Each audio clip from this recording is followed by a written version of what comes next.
Victoria Hale adjusted the oversized glasses perched on her nose, glancing at her reflection in the office bathroom mirror.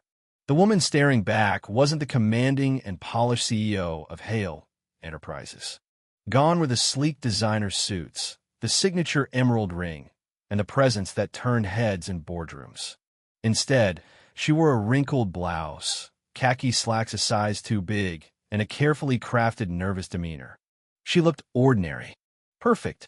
Taking a deep breath, she stepped out of the bathroom and into the bustling headquarters of the company she had built from the ground up. The open floor plan buzzed with employees hunched over desks, phones ringing, keyboards clacking. It was the heart of her empire, a place she hadn't truly walked through in years. Sure, she had weekly reports and apartment meetings, but that was different. That was the view from the top. Today, she wasn't Victoria Hale, the CEO. She was Valerie Hart, a temporary hire assigned to assist the sales team with data entry. No one had recognized her when she walked in that morning. Not even Christine, her own assistant, who had barely looked up from her computer before greeting her with a curt nod. Victoria had to bite down a smirk.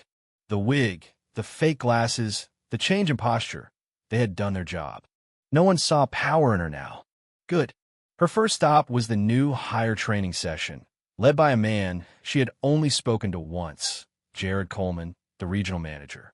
He was responsible for onboarding employees and ensuring they were set up for success. On paper, he was one of the company's highest performers. His numbers were strong, his reports glowing.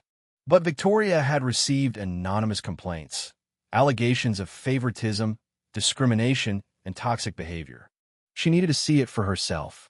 The conference room was half full when she arrived. A few other hires, fresh faces who looked eager, nervous, or just plain exhausted, sat in cheap plastic chairs, flipping through a stack of onboarding documents. Then Jared walked in. He wasn't what she expected. A broad-shouldered man in his early 40s, he had a permanent scowl that made his face seem carved from stone. His gaze swept the room with the air of someone who had long since stopped pretending to care. "All right, listen up," he barked, dropping a stack of binders onto the desk. "I don't have time to babysit, so let's make this quick. If you're here to make money, great. If you're here to make friends, leave now. This isn't some hand-holding, feel-good kind of job. You sell or you're out. Simple." Victoria leaned back in her chair, watching the reactions around her. Some of the new hires stiffened. Others avoided his gaze. One woman, a young black woman seated in the front, frowned slightly, shifting uncomfortably. Jared's eyes landed on her instantly. He pointed. "Name?" She hesitated. "Erica James." Jared smirked. "Erica. Cute name. Where are you from?" She blinked. "Excuse me." I said, "Where are you from?" "Originally." His tone was casual, but Victoria recognized the undercurrent behind it. Erica's back straightened. "I'm from Philadelphia." "No, I mean like you're," Jared continued, smirking. "I'm just curious, you know. Background check and all." Victoria felt her hands tighten into fists beneath the table. Erica's jaw clenched, but she forced a polite smile. "I don't think that's relevant to the job, sir." Jared chuckled. "Relax. I'm just making conversation. No need to be so sensitive." He turned away before she could respond, moving on as if nothing had happened. Victoria's stomach churned. The microaggressions were subtle, but they were there, woven into the fabric of the company, existing in plain sight yet invisible to those who didn't know where to look. Jared carried himself like a man who had never faced consequences, who knew that no matter what he said or did, the rules weren't meant for him. Victoria had seen enough. The next day, Victoria returned, blending into the background just as she had before. She walked through the same doors, wore the same ill-fitted clothes, and sat at the same desk where no one paid her any attention. But this time, she had a plan. She started by observing how Jared interacted with the other employees.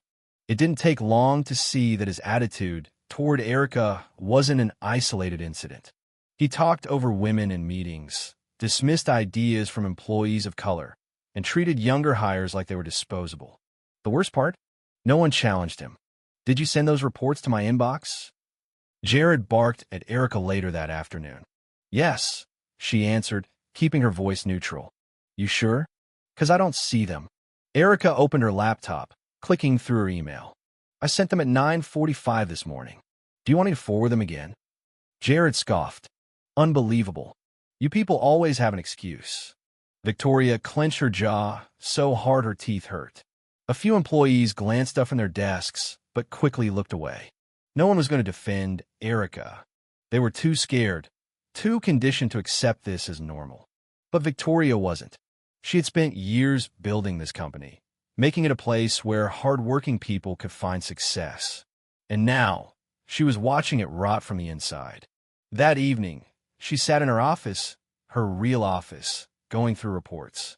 Jared had managed to keep his department profitable, but a deeper dive showed a different story. His turnover rate was the highest in the company. Complaints about him mysteriously disappeared before reaching HR. Exit interviews from former employees hinted at a hostile work environment. It was all there, hidden in plain sight. This wasn't just a bad manager problem. This was a company-wide failure. And tomorrow, she was going to fix it. The next morning, Victoria walked through the office doors, not as Valerie Hart, but as Victoria Hale. The shift in energy was immediate. Employees who had ignored her before suddenly smiled and greeted her. Conversations hushed as she passed. The air was thick with nervous anticipation. Jared was the last to notice. He strolled into the office with his usual arrogance, tossing his bag onto his desk. Then he saw her. His face went pale. "Miss Hale," he stammered. Victoria crossed her arms. "Jared, my office." Now, the silence in the office was deafening. Employees exchanged glances, barely able to contain their curiosity.